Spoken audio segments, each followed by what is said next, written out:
जब कोई भी यमदूत अयोध्या में प्रवेश नहीं कर पाया तो इससे क्रोधित यमराज स्वयं अयोध्या की ओर चल दिए।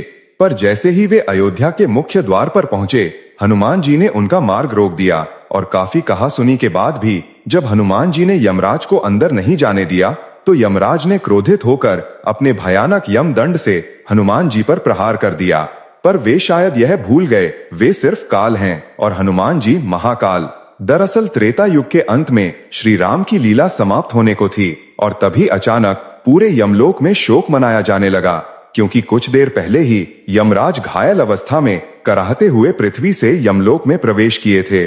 किसी भी यमलोक वासी को यह समझ नहीं आ रहा था कि क्या हुआ है और सभी के काल यमराज की ये दशा किसने की। ऐसा कौन पृथ्वीवासी है जो यमराज से भी शक्तिशाली है। असल में ये सब कुछ दिन पहले हुए यमराज और चित्रगुप्त के बीच एक गंभीर बहस का परिणाम था। चित्रगुप्त ने यमराज से कांपते हुए कहा, प्रभु, अब वो समय आ गया है जब आपको श्री राम से पृथ्वी लोक छोड़ने का आग्रह करना होगा, पर इसमें एक बहुत ही बड़ी समस्या है। इस पर यमराज ने कहा, कैसी समस्या चित्रगुप्त, साफ साफ बताओ। तब चित्रगुप्त ने कहा, प्रभु, अयोध्या में पिछले कई वर्षों से कोई भी यमदूत प्रवेश ही नहीं कर पाता। इस वजह से अयोध्या के किसी भी मनुष्य की मृत्यु नहीं हो पा रही। आप चाहें तो यमदूतों से पूछ सकते हैं। और तब यमराज के पूछने पर यमदूतों ने बताया कि जब वे अयोध्या के समीप पहुंचते हैं तो अयोध्या के द्वार पर पहरा दे रहे एक वानर के शरीर से निकलता हुआ प्रकाश जैसे ही उनके शरीर पर पड़ता है तो उनके शरीर जलने लगते हैं और इसलिए वे आगे नहीं बढ़ पाते।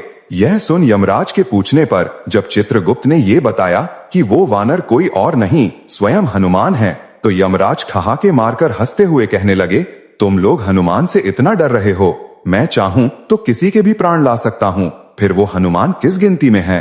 और इतना कहते ही यमराज अपने महज भैंसे पर सवार होकर अयोध्या की ओर चल पड़े। पर जैसे ही वे अयोध्या के द्वार पर पहुंचे, हनुमान जी उनके सामने आ गए।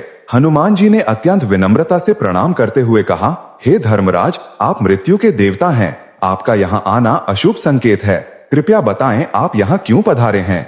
यमराज ने अपने अहंकार भरे स्वर में कहा, हनुमान, मेरे मार्ग से हट जाओ, मैं यहाँ श्री राम से मिलने आया हूँ, क्योंकि उन्होंने अपनी लीला की जो अवधि निर्धारित की थी वो समाप्त हो चुकी है।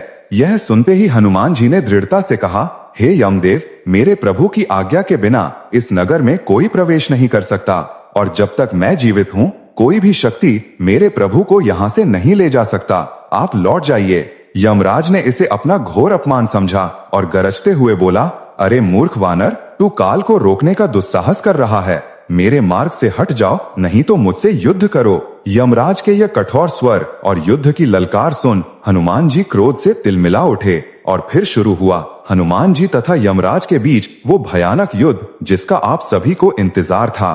क्रोधित होकर यमराज ने अपनी विशाल गदा से प्रहार किया। इस पर हनुमान जी ने भी अपनी गदा उठाई और दोनों गदाओं की टक्कर से ऐसी भयंकर ध्वनि उत्पन्न हुई मानो ब्रह्मांड फट पड़ा हो। पर इस टकराव में यमराज की गदा के टुकड़े टुकड़े हो गए और तब यमराज ने ये सोचकर अपना कालपाश हनुमान जी पर फेंका कि वे हनुमान जी के प्राण को खींच लेंगे।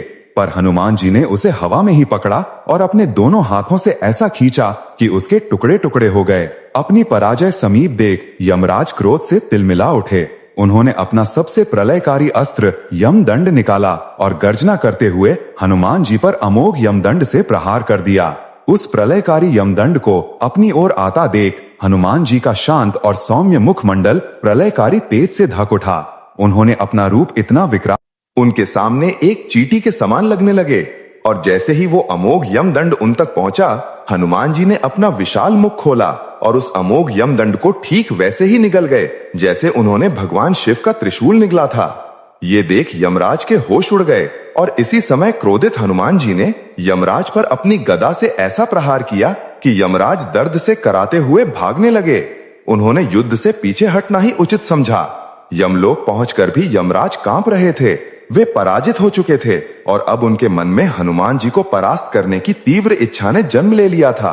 वे हनुमान जी से लड़ने के लिए अपनी शक्ति को बढ़ाने लगे। उधर एक दिन हनुमान जी श्री राम के चरणों को दबा रहे थे और श्री राम सिंहासन पर बैठे कुछ सोचते हुए अपने हाथ से अंगूठी निकालकर निहार रहे थे। तभी वो अंगूठी उनके हाथ से छूटकर फर्श की एक दरार में जा गिरी। श्री राम ने तुरंत कहा, हनुमान, मेरी अंगूठी गिर गई, जल्दी लेकर आओ, कहीं खो ना जाए। हनुमान जी ने तुरंत अति सूक्ष्म रूप धारण किया और उस अंगूठी के पीछे तीव्र गति से ओढ़ चले।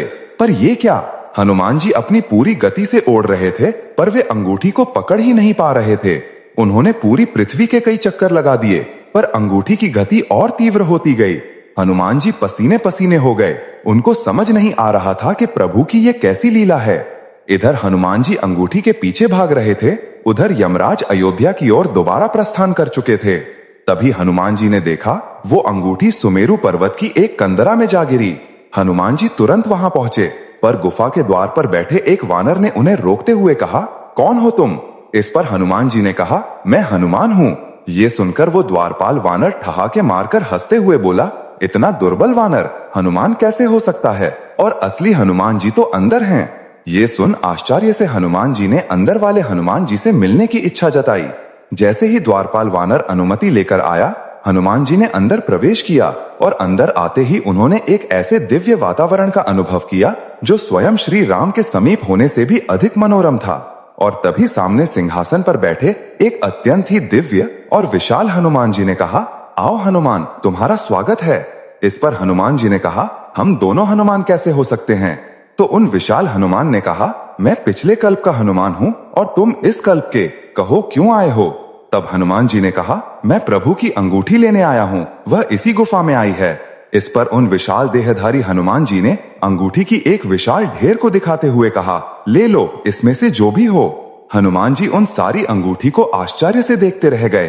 तब अंदर बैठे हनुमान जी ने समझाया, जब जब पृथ्वी पर श्री राम अवतार की लीला पूर्ण होती है, श्री राम अपने हनुमान को इसी तरह अंगूठी लेने भेजते हैं और यहाँ वो अंगूठी 1 से 2 हो जाती है। एक हनुमान लेकर चले जाते हैं, दूसरी यहीं रह जाती है, और ये लो तुम्हारी ये अंगूठी।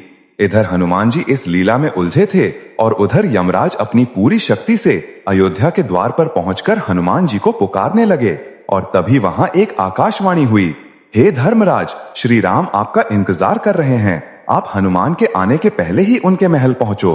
यमराज ने अपना वेश बदला और तुरंत श्री राम के भवन में प्रवेश किया। श्री राम ने उन्हें बैठने को कहा।